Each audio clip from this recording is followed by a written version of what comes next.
पाकिस्तान और भारत में यकसा मकबूलियत की हामिल सबा कमर को नए प्रोजेक्ट्स की शूटिंग के दौरान तबीयत की नासाजी के बायस अस्पताल मुंतकिल कर दिया गया। सबा कमर इन दिनों एक साथ 2 मेगा प्रोजेक्ट्स में काम कर रही है, जिसमें से एक एंकर पर्सन शाहजेब खानजादा का तहरीर करदा केस नंबर 9 और दूसरा पामाल है, और उन्हें प्रोजेक्ट्स की शूटिंग की झलकी और लम्हा बलम्हा अपने फैंस के साथ शेयर करती नजर आई, जो उनके फैंस को खूब बाती हैं। ताहम उनकी हाल स्टोरी ने मदाहों को तशवीश में मुब्तला कर दिया, क्योंकि इस मरतबा उन्हें स्टोरी में किसी ड्रामा सेट पर नहीं बल्कि अस्पताल में देखा गया। Photo and video sharing app Instagram पर सबा कमर ने स्टोरी अपडेट की, जिसमें वो बिस्तर पर मौजूद और सेल्फी में मुस्कुराते हुए अपने साथियों को दिखा रही हैं।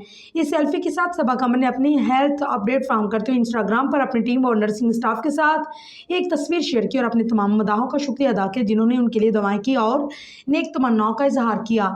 ऐसा लगता है कि ज़्यादा थकन और काम की वजह से सबा कमर की सेहत को बुरी तरह मुतासर किया, जिसके बायस उन्हें रावलपिंडी के एक अस्पताल में फौरी तौर पर मुंतकिल कर दिया गया। बताया जा रहा है कि ड्रामे के सेट पर काम करते हुए सबा कमर की तबीयत अचानक बिगड़ गई, जिस पर फौरी तौर पर उन्हें अस्पताल ले जाया गया, जहां उन्हें आईसीयू में दाखिल किया गया।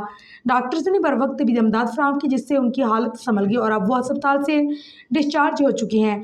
करीबी ज़ायक राय के मुताबिक सबा कमर मुकम्मल तौर पर थकन का शिकार तो नहीं, वजूहात की बिना पर उनकी हालत ख़राब हुई। दूसरी जानिब लाखों मदाहों ने अदाकारा की सेहत के लिए दुआ की और कमेंट सेक्शन में उनकी दुआएं करते नहीं थक रहे।